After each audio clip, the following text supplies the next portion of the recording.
I walked through the front door 2 hours early and froze at the sight before me, my wife sobbing uncontrollably on the living room floor while her parents sat on the couch with our 4-year-old son, all three of them laughing as if nothing was wrong. The contrast was so jarring, so disturbing, that for a moment I couldn't process what I was seeing. My wife's mascara ran down her cheeks in black rivers. Her hands trembled violently, and yet her parents were showing our son pictures on a phone, their laughter echoing through our home like a sick joke. Something was very, very wrong, and I was about to discover a betrayal so deep it would shatter everything I thought I knew about the people I loved most. My name is Marcus. I'm 32 years old, and until that Thursday afternoon in October, I believed I had a solid marriage. My wife Jennifer and I had been together for 7 years, married for 5, and we had what I thought was a beautiful life in our modest 3-bedroom home in suburban Cleveland. I worked as an IT project manager for a healthcare company, pulling in a decent salary that allowed Jennifer to work part-time as a graphic designer from home so she could be there for our son, Tyler. Her parents, Richard and Susan, lived about 20 minutes away and visited regularly. Sometimes too regularly, if I'm being honest, but I chalked it up to them being devoted grandparents. That particular Thursday, I'd left work early because I'd finished a major project ahead of schedule, and my boss basically ordered me to take the afternoon off. I texted Jennifer to let her know I was coming home, but she didn't respond, which wasn't unusual since she sometimes got absorbed in her design work. The October air was crisp. Leaves were turning brilliant shades of orange and red, and I remember feeling genuinely happy as I drove home, thinking maybe I'd surprise Jennifer and we could have an early dinner together as a family. The moment I opened the door, that happiness evaporated. The scene before me was so bizarre, so wrong, that my brain struggled to make sense of it. Jennifer was on the floor near the coffee table, her whole body shaking with sobs, her face buried in her hands. On the couch, her father Richard was holding Tyler on his lap, showing him something on his phone, while her mother Susan sat beside them, both of them laughing genuinely at whatever was on the screen. None of them had heard me come in. The television was off. The house was otherwise silent, except for Jennifer's crying and her parents' laughter. If you're finding this story as unsettling as I did, please take a moment to hit that subscribe button. We're working toward our goal of 1,000 subscribers, and your support means everything. Just click that red subscribe button and join our growing community. I stood there for what felt like an eternity, but was probably only 10 seconds, my messenger bag still hanging from my shoulder, my keys in my hand. Then I cleared my throat. The reaction was immediate and telling. Jennifer's head snapped up, her eyes going wide with something that looked like terror. Richard and Susan's laughter cut off abruptly, and both of them had expressions I can only describe as guilty, like children caught doing something they shouldn't. Tyler, oblivious to the tension, grinned at me and said, "Daddy, you're home early. What's going on here?" My voice came out harder than I intended, but the scene was so disturbing I couldn't help it. Jennifer scrambled to her feet, wiping frantically at her face, smearing her makeup even more. "Marcus, I wasn't expecting you home yet." Her voice was thick with tears, shaky, defensive. "You texted?" I held up my phone. "You didn't answer. What is happening? Why are you crying?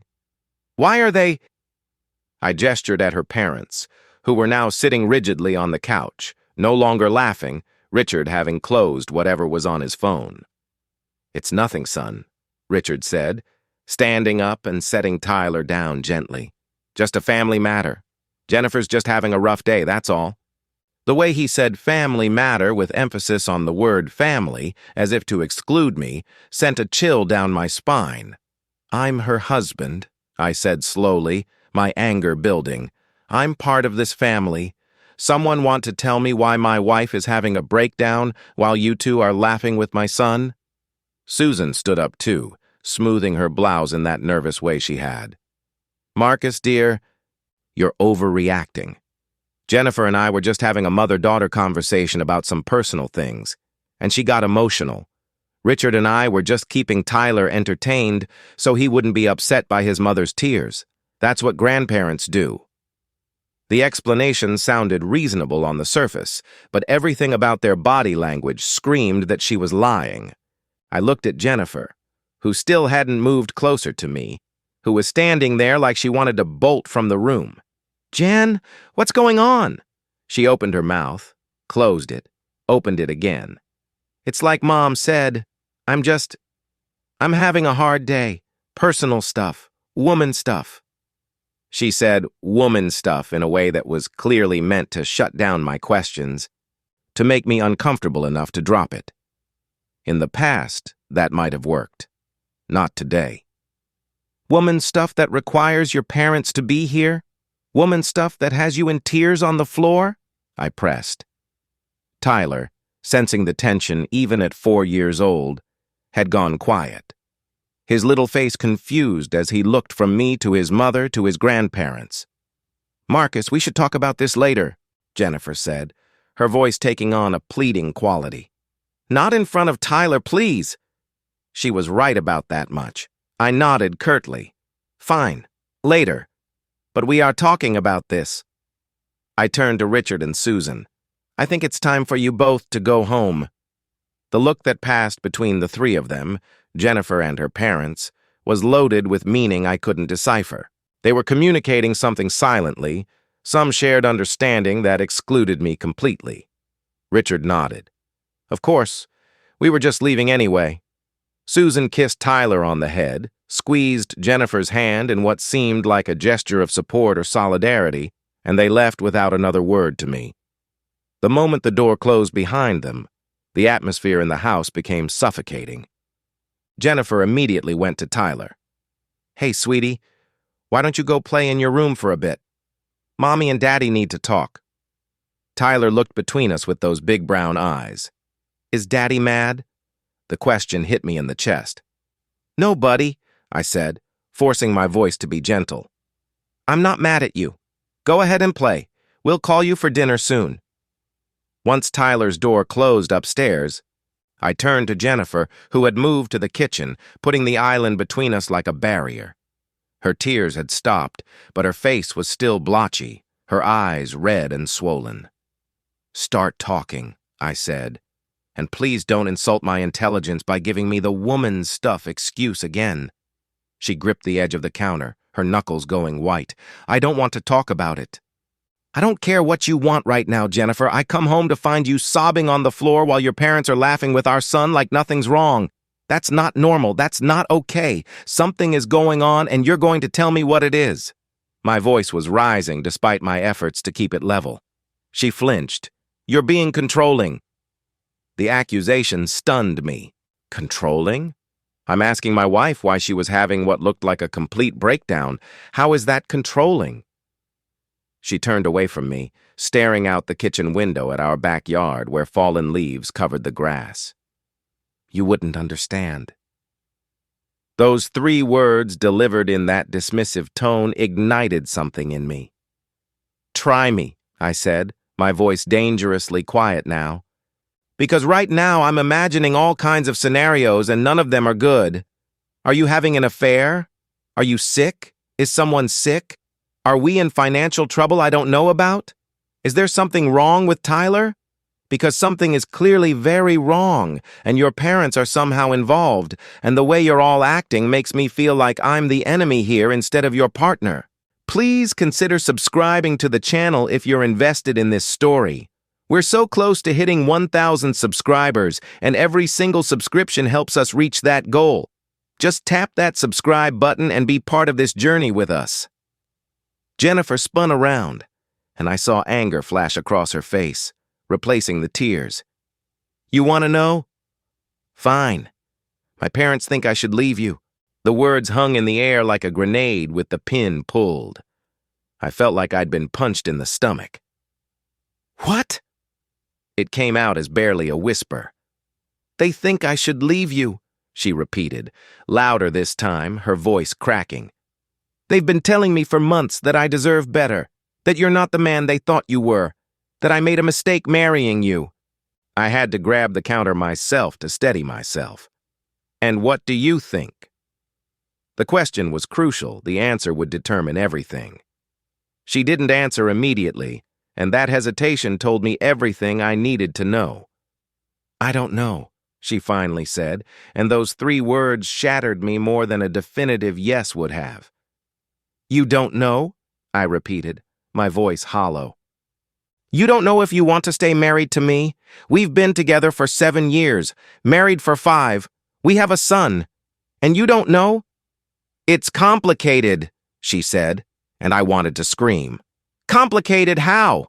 What have I done that's so terrible that your parents think you should leave me and you're not sure if you want to stay? She was crying again now, but I felt no sympathy, only a cold, creeping horror. You're never here, she said. You're always working, always tired, always focused on your career. I feel like I'm raising Tyler alone. I feel like a single mother who happens to have a roommate. The accusation was so unfair, I almost laughed. I work to support this family. I work so you can work part-time and be home with Tyler like you wanted. I work so we can have this house, so Tyler can go to a good school, so we can have a decent life. My voice was rising again, and I forced myself to take a breath. And I come home every night. I'm here on weekends. I play with Tyler. I help with homework. I do household chores. How am I never here? You're physically here, Jennifer shot back, but you're not present. You're on your phone. You're thinking about work. You're stressed and distant. When was the last time we had a real conversation? When was the last time you asked me about my day, my work, my feelings? I opened my mouth to answer and realized I couldn't. Not with any specificity. That's what I thought, she said bitterly when I didn't respond. Okay, I said, trying to be reasonable despite the panic clawing at my chest. Let's say that's true. Let's say I've been distracted and not as present as I should be. That's something we can work on. That's something we can fix. That doesn't mean your parents should be telling you to leave me. That doesn't explain why they were here today, laughing with Tyler while you cried. What were they showing him on that phone? A new expression crossed Jennifer's face, something like panic. Nothing, just pictures. The lie was obvious. Jennifer, I'm not an idiot. What was on that phone? She bit her lip, looked away. They were showing him pictures of a new house. My blood ran cold. What new house? They found a house for sale near them. A nice house. 4 bedrooms, big backyard, good school district. They were showing Tyler, telling him he could have his own bigger room, that he'd be close to Grandma and Grandpa. I couldn't believe what I was hearing. They're planning your exit. Our exit. They're showing our 4-year-old son where he'll live after you leave me, and they're doing it while you're in the next room crying about it. I didn't ask them to do that, Jennifer insisted. They just took it upon themselves. When I came downstairs and saw what they were doing, I lost it. That's why I was crying. I told them they shouldn't be doing that I haven't decided anything, but they just kept saying it was for the best, that I needed to think of Tyler's happiness. If this story is resonating with you, help us grow by clicking that subscribe button. Your subscription brings us one step closer to our goal of 1,000 subscribers, and it only takes a second to click. I laughed then, a harsh, bitter sound. Tyler's happiness? Our son is happy. He has both his parents, he has a stable home, he has everything he needs. The only thing that would destroy his happiness is his parents getting divorced. Jennifer flinched at the word divorced, as if I'd slapped her. Unless I'm missing something, I continued, my voice shaking now. Unless there's more you're not telling me. Have you been unhappy? Have I done something specific that I don't know about? Because from where I'm standing, your parents have decided they don't like me, and they're poisoning you against me. They're not poisoning me, she protested. They're looking out for me. They're my parents. And there it was, the core issue. And I'm your husband, I shouted. I'm supposed to be your partner, your teammate, the person you face life with. But instead, you're having secret conversations with your parents about leaving me, They're showing our son pictures of his new house, and you're crying on the floor because apparently you're so conflicted you can't even function. You don't know what it's been like for me, Jennifer shouted back, and we were really fighting now, voices raised, Tyler's bedroom directly above us. I forced myself to lower my voice. Then tell me. Make me understand. Because right now I feel ambushed. I feel like I walked into a plan that's been in motion for months, and I'm the only one who didn't know about it. She sank into one of the kitchen chairs, her anger seeming to deflate. My dad hates you, she said quietly. He's hated you for years. He thinks you're weak, thinks you're not man enough, thinks you don't make enough money, thinks you don't treat me well enough. Nothing you do is ever good enough for him. I sat down across from her, trying to process this. I've always known your dad wasn't my biggest fan, but I thought we had an okay relationship. I've been respectful, helpful when they needed things, involved them in Tyler's life. It doesn't matter, Jennifer said, wiping her eyes. In his mind, you'll never be good enough for his daughter, and Mom just goes along with whatever Dad thinks. A terrible suspicion was forming. How long have they been telling you to leave me? She didn't want to answer. I could see her debating whether to tell me the truth. Jennifer, how long? Since before we got married, she whispered. The room spun. What? She looked up at me with anguished eyes. They didn't want me to marry you. They thought I was making a mistake. After the wedding, they kept asking me if I was happy, telling me it wasn't too late to get an annulment. When I got pregnant with Tyler, they hoped that would somehow make things better, but it didn't. They've been dripping this poison into my ear for 5 years, Marcus. 5 years of, you could do better. He doesn't appreciate you. You're wasting your best years. I felt sick. And why are you telling me this now? Why didn't you tell me before? Why didn't you shut them down? She was crying again, because part of me wondered if they were right. There it was, the truth I hadn't wanted to hear. Part of you has been wondering for 5 years if you made a mistake marrying me. She nodded miserably. And today? What was today about specifically? They gave me an ultimatum, she said. They said I need to make a decision. Either I commit to you and cut them off, or I leave you and they'll help me with everything. The house near them, child care, money, lawyers, everything. They said I can't keep straddling the fence, that it's not fair to anyone, especially Tyler. The manipulation was staggering. So they're making you choose between your husband and your parents. Yes, she whispered. And the fact that it's even a difficult choice tells me everything, I said, standing up. I felt hollow, empty, like something essential had been scooped out of me. If you loved me, if you were committed to this marriage, it wouldn't be a hard choice. You'd tell them to back off, but you haven't. You've let them undermine our marriage for 5 years, and now you're actually considering leaving me because they're pressuring you to.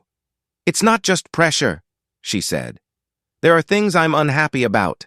Real things. You do work too much. You are distant sometimes. We don't connect the way we used to. Our sex life is basically non-existent. I do feel lonely in this marriage. Each criticism was like a knife. Why didn't you tell me? Why didn't we talk about this? Why didn't you suggest couples therapy or counseling or anything before it got to the point where your parents are showing Tyler houses and you're crying on the floor? We're building something special here, and your subscription would mean the world. Help us reach 1,000 subscribers by hitting that subscribe button right now. Let's grow this community together. She looked at me helplessly. I don't know. I guess I thought things would just get better on their own, or that I could figure out what I wanted without having to have these hard conversations. The immaturity of that statement, the avoidance, the lack of communication, it was all so frustrating. That's not how marriage works, Jen. Marriage requires communication. It requires effort. It requires choosing each other every day, even when it's hard. I know, she said softly. I know I've handled this badly, but my feelings are still real. My unhappiness is still real. I nodded. I'm not disputing that. But your parents have taken your legitimate concerns and weaponized them. They've taken normal marriage problems and convinced you they're insurmountable. Every couple goes through phases where work is demanding, where intimacy decreases, where connection suffers. That's life. That's not a reason to blow up a family. Maybe not for you, she said, but maybe it is for me. The finality in her voice scared me. So what are you saying? You want a divorce? The word felt foreign in my mouth, impossible. She covered her face with her hands. I don't know. I need time to think. I need space. Space. The death knell of marriages everywhere. How much space? I asked. Are you asking me to leave? Because I'm not leaving my son. She looked up, alarmed. No, I wouldn't ask that. Maybe I could stay with my parents for a few days, clear my head, figure out what I want. The fact that her first thought was to run to the very people who had created this situation was telling. Absolutely not, I said firmly. You're not running to your parents. They're the problem, Jen. Can't you see that? They've been sabotaging us from the beginning. If you need space, fine, but you're not getting it from the people who want us to fail. She bristled. You can't tell me what to do. And there was that accusation again. I'm not telling you what to do.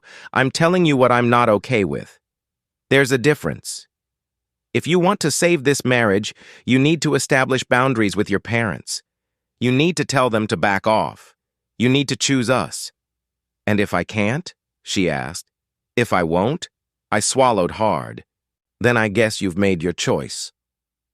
We stared at each other across the kitchen table. The autumn afternoon light slanting through the windows, dust motes floating in the air, and I realized our marriage was hanging by the thinnest of threads. I need some air, I said, standing up. I'm going for a walk. Don't leave with Tyler while I'm gone. I wouldn't do that, she said, offended. Wouldn't you? Because earlier today your parents were showing him pictures of his new house. How do I know what you're capable of at this point? The accusation was unfair, and I knew it. But I was hurt and angry and lashing out. I grabbed my jacket and walked out the front door, leaving her sitting at the kitchen table. I walked for over an hour through our neighborhood, past houses where families were living their normal lives, where fathers were coming home from work to wives who were happy to see them, where kids played in yards and everything seemed simple and right. My phone buzzed multiple times, texts from Jennifer, but I didn't look at them. I couldn't. I needed to think. The situation was worse than I'd imagined. This wasn't a recent problem. This was 5 years of slow erosion, 5 years of her parents whispering doubts, 5 years of Jennifer questioning her choice to marry me. How could I compete with that? How could any marriage survive that kind of sustained attack? And yet, I loved her. Despite everything, despite the betrayal of her keeping this from me, despite her inability to choose me over her parents, I loved her. I loved our life together, our son, the family we'd built. But maybe love wasn't enough. Maybe her parents had won. Maybe this marriage was already over, and I'd been too blind or too busy to see it happening. When I got back to the house, it was dark. Inside, the lights were on, and I could see through the windows that Jennifer was in the kitchen making dinner. The domestic normalcy of the scene was jarring after the emotional bomb that had detonated earlier. I walked in to find Tyler at the kitchen table coloring, Jennifer at the stove. She turned when she heard me. I made spaghetti, she said quietly. Tyler's favorite. I nodded, not trusting myself to speak. We ate dinner in near silence, Tyler chattering about his day at preschool, both of us responding with the appropriate enthusiasm we didn't feel. It was a performance for our son, both of us trying to maintain normalcy for his sake. After dinner, I gave Tyler his bath and put him to bed, savoring the simple ritual, the way he smelled like baby shampoo, the weight of him in my arms as I carried him to his room, the sound of his voice as I read him his bedtime story. If Jennifer and I split up, these moments would be halved, negotiated, scheduled. The thought was unbearable. When I came back downstairs, Jennifer was on the couch, her phone in her hands. "We need to finish this conversation," I said. She nodded, setting her phone aside. I sat across from her, not beside her. "I've been thinking," I started, "and I have some things to say." She waited. "You're right that I've been distracted. Work has been demanding, and I've probably brought that stress home more than I should have. You're right that our connection has suffered. You're right that we need to work on intimacy and communication. I'm willing to own all of that. Your support keeps this channel growing. If you believe in what we're building here, click that subscribe button to help us reach 1,000 subscribers. Every subscription counts." "But," I continued, "those are fixable problems. Every marriage has those problems at some point. What's not fixable is your parents' interference. What's not fixable is 5 years of them telling you to leave me. What's not fixable is you entertaining those thoughts instead of shutting them down. So here's what needs to happen if this marriage has any chance of survival." I took a deep breath. 1. You need to establish hard boundaries with your parents. That means you tell them clearly and explicitly that they are no longer allowed to criticize me or our marriage. That means they are not allowed to suggest you leave me. That means they are not allowed to show our son pictures of houses we might move to. If they can't respect those boundaries, then contact with them needs to be limited or cut off entirely. Jennifer looked stricken.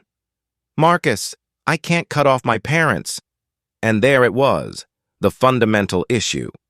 Even if it means saving your marriage? She didn't answer. 2, I continued, we start couples counseling immediately. This week, we find a therapist and we commit to the work, because clearly we can't navigate this on our own. 3, you need to decide if you're in or out. I'm not going to live in limbo waiting for you to decide if I'm good enough, if our marriage is worth fighting for. I need to know that you're committed to making this work, that you're choosing me, choosing us. And I need to know that soon. Not weeks from now. Days. She was crying again. That's a lot of pressure. It's reality, I said, not unkindly. You've been sitting on the fence for 5 years, Jen. I can't live like that anymore. Either you want this marriage or you don't. Either you're willing to fight for us or you're not. I can't be in a marriage where I'm constantly being compared to some imaginary alternative your parents have created, where every rough patch is evidence that they were right about me all along. She wiped her eyes. What if I can't give you an answer right now? A cold pit opened in my stomach. Then I think that is an answer, I said quietly. If you have to think about whether you want to be married to me, if it's not an immediate yes, then maybe we're already done. The words hurt coming out, but they were true. I don't want to lose you, she said, her voice breaking. But I don't want to lose my parents either. And there it was, the impossible choice she'd been avoiding. Sometimes in life we have to make hard choices, I said. We have to decide what's most important. I would never normally ask you to choose between me and your parents, but they've made this situation untenable. They've forced this choice by their actions. So yes, you have to choose, your husband and your son and your marriage, or your parents and their approval. She was sobbing now, full-body sobs that shook her whole frame. Part of me wanted to go to her, to comfort her, but I stayed where I was. This was her crisis to navigate. I need to call them, she said finally. I need to talk to them. Dread washed over me. Why? She looked at me with red, swollen eyes. Because I need to tell them they were wrong about you. I need to tell them they can't interfere anymore. I need to tell them I'm choosing my marriage. The relief that flooded through me was so intense I felt lightheaded. You're sure? She nodded. I'm sure. I don't want to lose you, Marcus. I don't want to lose our family. You're right. My parents have been poisoning this marriage, and I've let them. I've been weak and confused and scared, but I'm not anymore. I choose you. I choose us. I finally moved to sit beside her, pulling her into my arms. She clung to me, her tears soaking my shirt. "It's not going to be easy," I warned. "Your parents aren't going to accept this gracefully." She nodded against my chest. "I know, but it's what has to happen." She pulled away, grabbing her phone. "I'm calling them now." I nodded. "Do you want me to leave the room?" "No," she said firmly. "Stay. I want you to hear this." She dialed her mother's number, put the phone on speaker. Susan answered on the second ring. "Jennifer, sweetheart, have you thought about what we discussed?" Her voice was so saccharine, so falsely sweet, it made my skin crawl. "Mom, I need to talk to you and Dad. Is he there?" "He's right here. Let me put you on speaker." There was a rustling sound, then Richard's voice. "Jennifer, have you made a decision?" The eagerness in his tone was disgusting. "Yes," Jennifer said, and I could hear her voice shaking but strengthening with each word. "I have, and you're not going to like it." Silence on the other end. Then Susan, cautiously, "What do you mean, honey?" Jennifer took a deep breath. "I mean that I'm staying with Marcus. I'm not leaving my husband. I'm not moving into that house you found.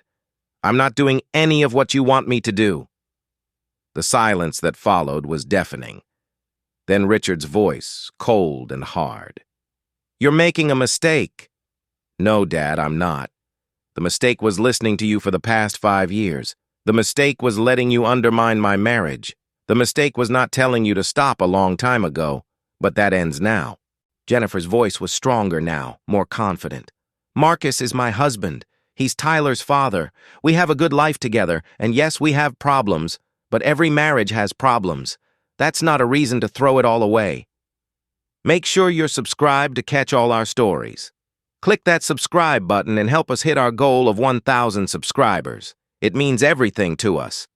"Jennifer, listen to me," Susan started, her voice taking on that manipulative, motherly tone. "You're not thinking clearly. You're emotional. Why don't we talk about this tomorrow when you've calmed down?" The condescension was infuriating, and I felt Jennifer stiffen beside me. "I am calm, Mom, and I am thinking clearly. Probably for the first time in years. You and Dad have been trying to break up my marriage since before it even started.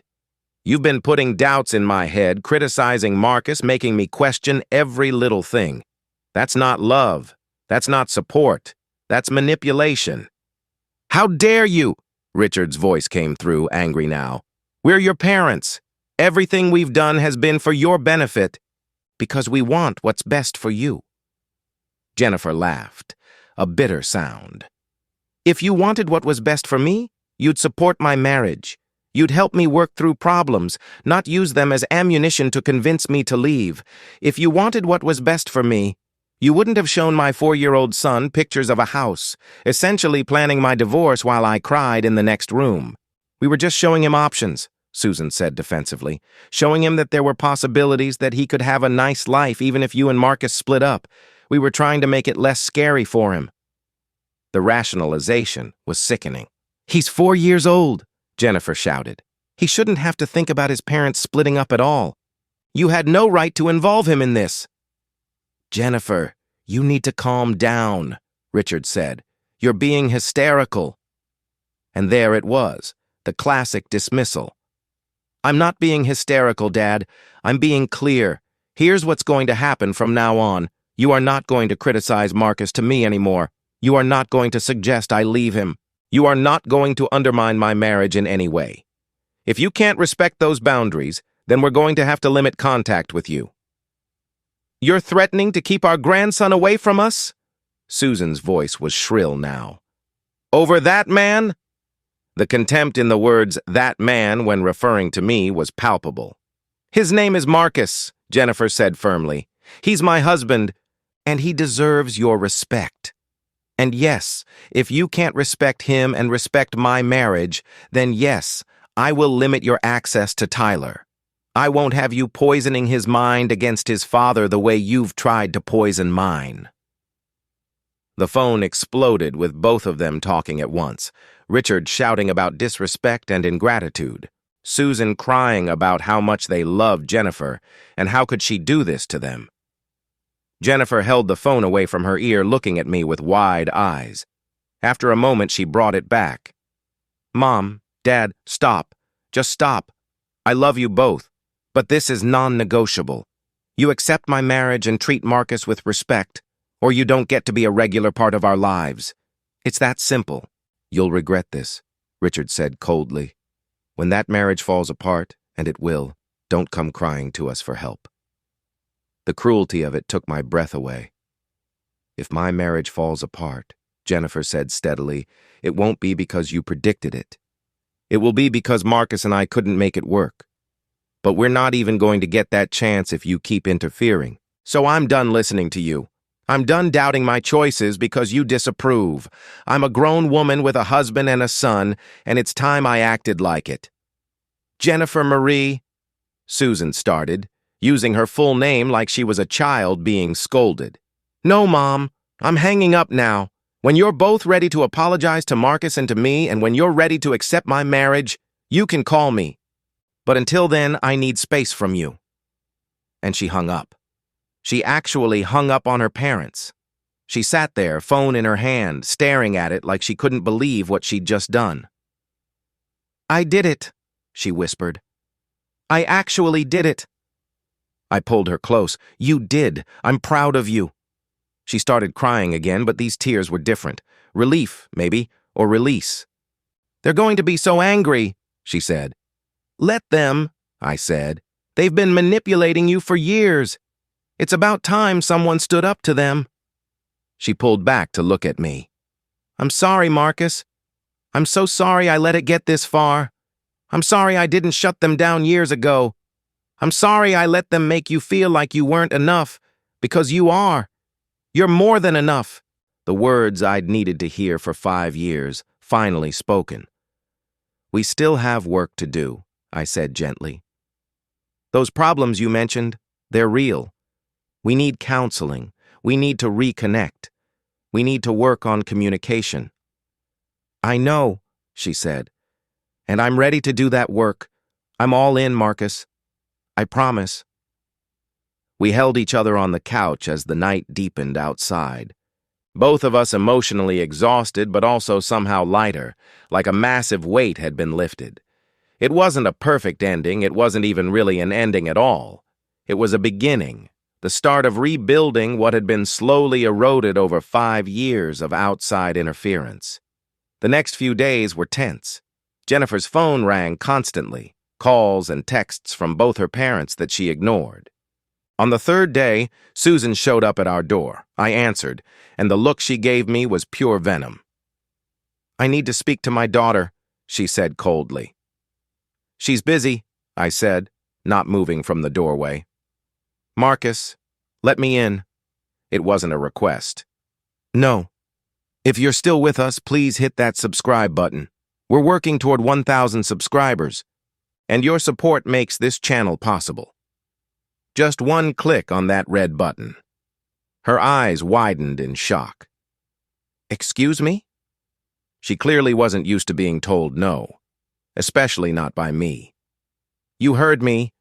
Jennifer has made it clear she needs space from you. You showing up here unannounced doesn't respect that boundary." Her face flushed red. "How dare you keep me from my daughter? This is your fault. All of this. You've turned her against her own family." "No, Susan. You did that all by yourself. You and Richard spent 5 years trying to destroy my marriage, and now you're upset that it didn't work." I kept my voice level, calm, which seemed to infuriate her more. "My daughter deserves better than you." The words should have hurt, but they didn't. Not anymore. "Your daughter chose me. She chose our marriage. Maybe it's time you respected her choice." Jennifer appeared behind me then, having heard the commotion. "Mom, what are you doing here?" Susan's expression immediately shifted, becoming pleading, manipulative. "Sweetheart, I just wanted to talk. We miss you. Tyler must miss us. We haven't seen him in almost a week." The emotional blackmail was obvious. "Tyler is fine," Jennifer said firmly. And I told you, we need space. That means you don't show up at our house uninvited. I'm your mother, Susan's voice rose. I have a right to see you, to see my grandson. Jennifer shook her head. You have privileges, not rights. And those privileges come with conditions, like respecting my marriage and my boundaries. You've shown you can't do that. So those privileges are suspended. I was so proud of her in that moment, standing there beside me, united front, not backing down. Susan's face crumpled. You've changed. You're not the daughter I raised. And there was the guilt trip. Maybe I'm finally the woman I should have been all along, Jennifer said quietly. Strong enough to stand up for my marriage, even to you. Susan looked between us, and I saw the moment she realized she'd lost. Her expression hardened. Fine. But don't expect us to be there when this all falls apart. It won't fall apart, Jennifer said. But even if it does, we'll handle it ourselves. Goodbye, Mom. She closed the door in her mother's face, something I never thought I'd see. We stood there, listening to Susan's footsteps retreating down the walkway, her car starting, driving away. That was hard, Jennifer said, leaning against me, but necessary. I kissed the top of her head. You did great. Over the next weeks, we started couples therapy. Dr. Richardson was a kind woman in her 50s who didn't let either of us get away with anything. She called us on our patterns, our defensiveness, our avoidance. It was uncomfortable and necessary. We talked about everything, my tendency to bury myself in work when stressed, Jennifer's conflict avoidance that had allowed her parents' interference to continue unchecked, our lack of emotional intimacy, our communication breakdowns. It wasn't easy. There were sessions where we both cried. There were sessions where we argued. But slowly we started to reconnect. We instituted a weekly date night, just the two of us. We started actually talking again about our days, our feelings, our hopes, our fears. We started touching again, small things at first, holding hands, hugs that lasted longer than necessary, kisses that meant something beyond just routine. One night, about 2 months after everything had blown up, we were lying in bed after making love for the first time in what felt like forever. Thank you, Jennifer said quietly. For what? I asked. For not giving up. For fighting for us. I know it would have been easier to just let me go, especially after you found out what my parents had been doing. But you stayed. You fought. That means everything. I turned to face her. I stayed because I love you. Because despite everything, I believe in us. I believe we're worth fighting for. She kissed me then, soft and sweet. We are. And I'm going to spend every day proving that I believe it too. It wasn't all perfect. Jennifer's parents made several more attempts to reach out, each one trying different tactics. Apologies that weren't real apologies. Gifts for Tyler with notes about how much they missed him. Calls from other family members trying to mediate. Jennifer held firm. She told them she would consider reconciliation when they were ready to genuinely apologize and respect her marriage. Until then, the boundaries stayed in place. It was hard for her. She missed them, despite everything. But she was choosing her marriage, choosing our family, and I loved her more for it. Tyler adjusted better than we expected. He asked about Grandma and Grandpa a few times, and we told him they were taking a little break, but that he'd see them again when everyone was ready. 6 months after that terrible Thursday afternoon, Jennifer's phone rang. It was her mother. Jennifer looked at me questioningly, and I nodded. She'd earned the right to decide if she was ready. She answered. Hi, Mom. I could hear Susan's voice, quieter than usual. Jennifer, Your father and I would like to talk to you. Both of you, if you're willing. Before you go, don't forget to subscribe. We're so close to 1,000 subscribers, and each one of you matters. Click that subscribe button and join our community. Jennifer looked at me again. We'd talked about this possibility in therapy, what we would do if her parents ever genuinely reached out. "What do you think?" she asked me. "I think we should hear what they have to say," I said. "But we go together and we leave the moment they start falling into old patterns." She nodded and told her mother we would meet them the next day at a neutral location, a coffee shop halfway between our homes. The meeting was tense. Richard and Susan looked older somehow, more worn. We sat across from them in a booth at the back, and for a long moment, no one spoke. Finally, Richard cleared his throat. "We owe you both an apology." The words sounded like they physically hurt him to say. "We were wrong. About many things. About you, Marcus. About your marriage. About how we handled our concerns." I waited, not making it easy for him. He deserved to be uncomfortable. "We thought we were protecting our daughter," Susan added. "We thought we saw problems that you weren't addressing. We thought we knew what was best." Jennifer's hand found mine under the table, squeezing. "But we overstepped," Richard continued. "We interfered. We made Jennifer doubt her choices. We undermined your marriage. That was wrong." "Why?" Jennifer asked, her voice hard. "Why did you hate Marcus so much? What did he ever do to you?" Richard looked down at his coffee cup. "Nothing," he admitted. "He did nothing. That was part of the problem. He was nice, respectful, hardworking. He loved you. But he wasn't what I'd imagined for you. He wasn't from our social circle. His family wasn't wealthy. His job was fine, but not impressive to me. I had this idea in my head of who you should marry, and Marcus wasn't it." The honesty was startling. "So you spent 5 years trying to break us up because I wasn't good enough for your imagined standards?" I said, my voice edged with anger. "Yes," Richard said simply, "and I was wrong. I let my pride and my prejudice poison my relationship with my daughter. I let it poison your marriage. I'm sorry." Susan reached across the table toward Jennifer, who didn't take her hand. "We've been miserable these past months," Susan said. "We miss you. We miss Tyler. We miss being part of your life. We know we don't deserve your forgiveness, but we're asking for it anyway." Jennifer looked at me, her eyes asking the question without words. I gave a small nod. This was her decision. She turned back to her parents. "I appreciate the apology," she said carefully, "but words aren't enough. If we're going to have any kind of relationship going forward, things have to be different. You have to respect Marcus. You have to respect my marriage. You have to respect the boundaries I set. No more comments about how we run our household, how we raise Tyler, or how our marriage is going. If I want your advice, I'll ask for it.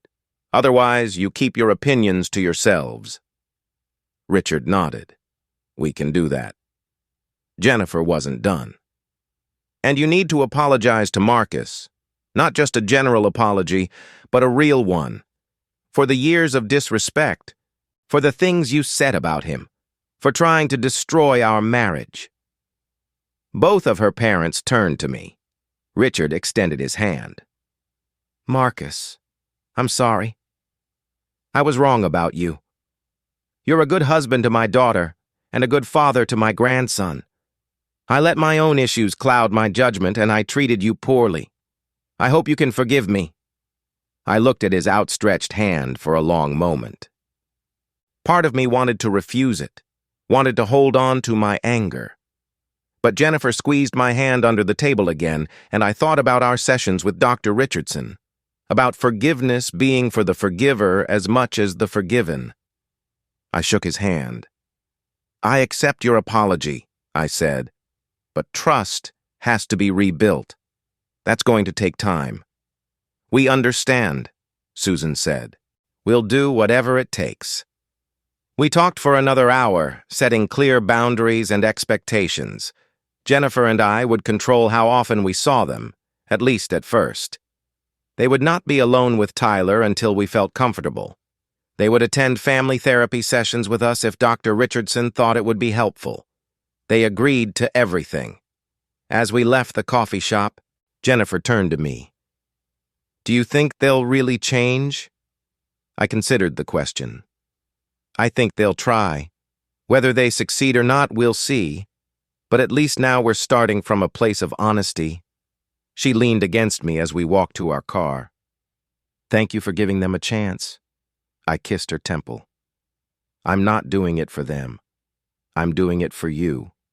And for Tyler. Every kid deserves grandparents if it's safe and healthy. Things did change, slowly. Richard and Susan were careful around us at first, overly polite, walking on eggshells. But gradually, as months passed and they proved they could respect our boundaries, things relaxed. Tyler got his grandparents back, and watching them with him, I could see genuine love there. Beneath all the manipulation and control issues, they were flawed people who loved their daughter and grandson. That didn't excuse what they'd done, but it made it more understandable. Jennifer and I continued therapy, even after things stabilized. We'd learned that maintenance was important, that checking in regularly kept small problems from becoming big ones. Our marriage grew stronger than it had ever been. The crisis had forced us to confront issues we'd been avoiding, to communicate better, to choose each other actively rather than just coasting on assumption and routine. Now, 3 years later, I can look back on that terrible Thursday afternoon and see it for what it was, not the end of my marriage, but the beginning of saving it. It forced us to confront the truth about Jennifer's parents' interference, about our own communication failures, about what we really wanted from our marriage. It was painful and terrifying, but necessary. Don't forget to subscribe before you go. Hit that button and help us reach 1,000 subscribers. Your support means everything to this channel. Tyler is 7 now, happy and well-adjusted, with a good relationship with all his grandparents. He has no memory of that period of tension, and that's how Jennifer and I want to keep it. Richard has become, if not exactly warm toward me, at least respectful and sometimes even friendly. Susan still occasionally crosses a boundary, but Jennifer is quick to shut it down, and Susan has learned to apologize and correct course. My relationship with Jennifer is stronger than it's ever been. We've built something new on the foundation of what almost crumbled. We talk, really talk. We make time for each other. We choose each other every day, consciously and deliberately. We're not perfect. We still have arguments, still have stressful periods, still have moments of disconnect. But we have tools now to navigate those moments. We have the security of knowing we're both committed, both fighting for this marriage. Looking back, I'm grateful for that moment when I walked through the door and saw my wife crying while her parents laughed. It was the wake-up call we needed. It exposed the rot that had been eating at our foundation for 5 years. It forced us to either deal with it or lose everything. We chose to deal with it, and our marriage is better for it. Sometimes the hardest moments are the ones that teach us the most, that strengthen us, that show us what we're really made of. That terrible Thursday afternoon was the worst day of my marriage, but it was also the day we started building something real, something honest, something that could withstand the storms because we'd faced the biggest storm together and come out the other side. And for that, I'm grateful. My parents thought they could destroy my marriage with their poison, but all they did was make us unbreakable when I finally told them the truth.